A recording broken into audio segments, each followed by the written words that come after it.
Presidential candidate RFK Jr. joins me now. What do you think happened down there in Lower Manhattan today?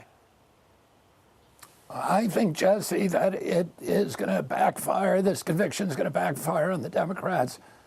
I think every time that President Trump has been indicted, that his approval ratings actually increase, his popularity increases. I think there's a large number of Americans who are going to see this as the politicization of and the weaponization of the enforcement agencies. And I think it's going to hurt. It's bad for our democracy. I think the Democrats feel like they have, the DNC feels like it has a candidate that cannot win fair and square in the polls. And so they have to win in the courts. They have to win by clearing the deck and getting their other opponents out of the race. I'm not a fan of President Trump's, but I want to win. I want to beat him in a campaign on a level playing field. I want to talk about his issues, about locking down the economy, shutting down 3.3 million businesses, about running up a $34 trillion debt, about engaging us in forever wars and doing favors for Wall Street. I don't want to beat him in a courtroom. I think it's not good for our country, and I think it's really going to backfire on the Democrats. Well, I think maybe you have a little bit more honor than the sitting president, that's for sure. Your uncle was the head of the DOJ and then eventually was ensnared in similar vicious, elite, and very dangerous circles, your father and your uncle. Do you see any similarities with what's going on now today? Well, my father was the Attorney General. You know, his first week in office, he called up in 1961, he called in all the division heads and the bureau chiefs of the Department of Justice, and he said, rule number one, politics is out the window. We never prosecute based upon politics. We never ask whether somebody's Democrat or Republican.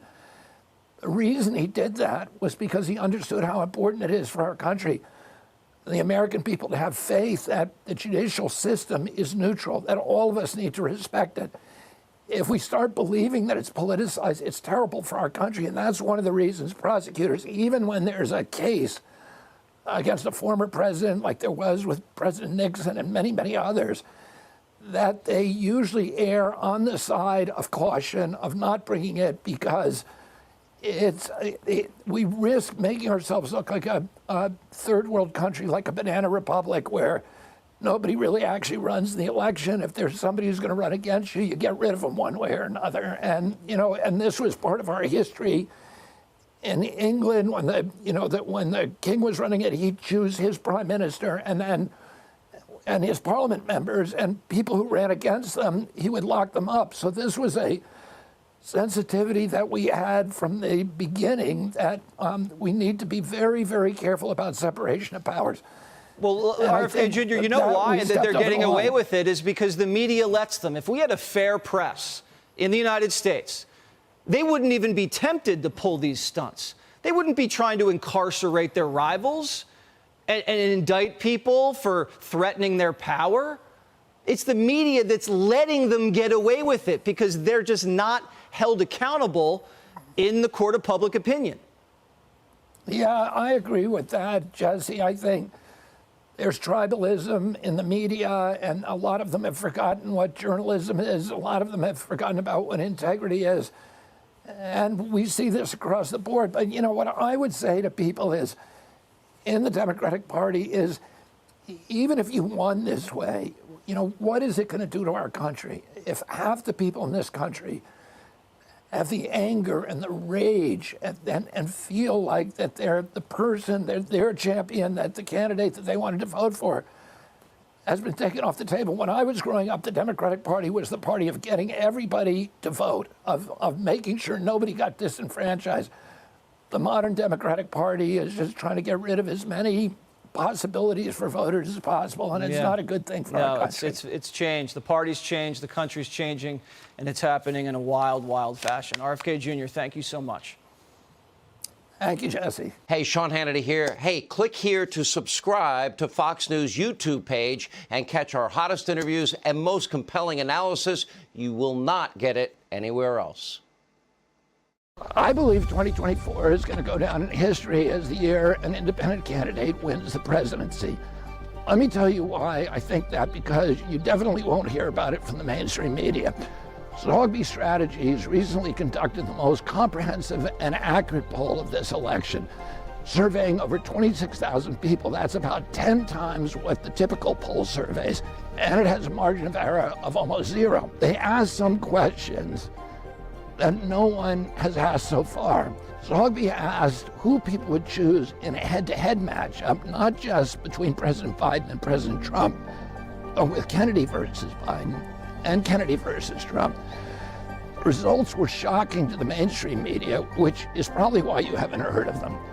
When I go head-to-head with President Biden, I win in a landslide, 367 electoral votes to a mere 171. When I go head-to-head with President Trump, I still win, but in a nail-biter, 270 to 268. And when they face off against each other, President Trump wins by a comfortable margin of 50, whether I'm in the race or not. Frankly, the biggest obstacle to my victory is that people think I can't win.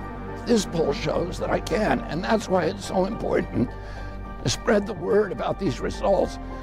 They shouldn't be surprising, really. Independents now outnumber Democrats and Republicans by a margin of almost 2-1, and my favorability rating is higher than either of the other candidates. That's why I'm asking for your help today, to turn my winning chances into a winning reality. Please give whatever you can to my campaign. Help me take our country back from the corrupt two-party system that has turned our country into ruin. The election is only months away. Please give me your support now. Thank you, and God bless you. Hey everybody, my name is Jonathan Hiller and I'm the Director of Content at Team Kennedy, and today we're going to be talking about something that might just be the worst example of voter suppression in our democracy today. And you may not have heard of it. It's extreme restrictions to ballot access. In George Washington's farewell address, America's first and only independent president warned that the rise of political parties would eventually subvert the power of the people.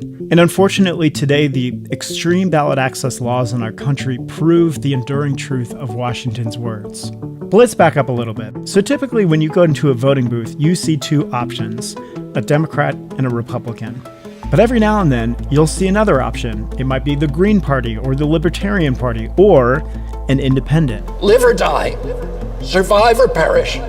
From this day on, I am with my country. Bobby is running for president to break the two-party system for good and unify the country. And to do that, he needs to get in the ballot as an independent. And to do that, he needs to get signatures. A lot of them. In fact, we need to gather over 1.5 million signatures throughout the country to make sure that he's on the ballot in every state and the District of Columbia. The amount of signatures that Trump and Biden need is 0. But we're totally fine with that because Team Kennedy has now gathered enough signatures to qualify Bobby for over 200 electoral votes. Recently, Bobby and Nicole turned in over 245,000 signatures to gain ballot access in Texas, which accounts for 40 electoral votes.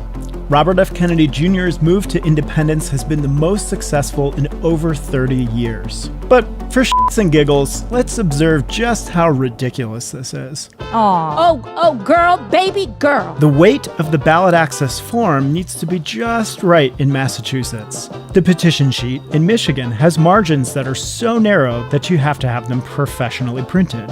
Some states like double-sided, some states like single.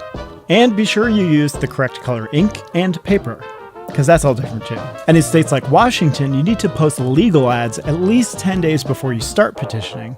Also, the range of signatures that you need from state to state are kind of crazy. I mean, it goes from 275 in some states to 219,000 in others. So when it comes down to it, ballot access is all about power. It's the major way that the duopoly tries to make sure that you only have two choices in November. But despite the establishment's efforts to keep Bobby off the ballot, we have hundreds of thousands of volunteers out there gathering signatures all over the country for Robert F. Kennedy Jr.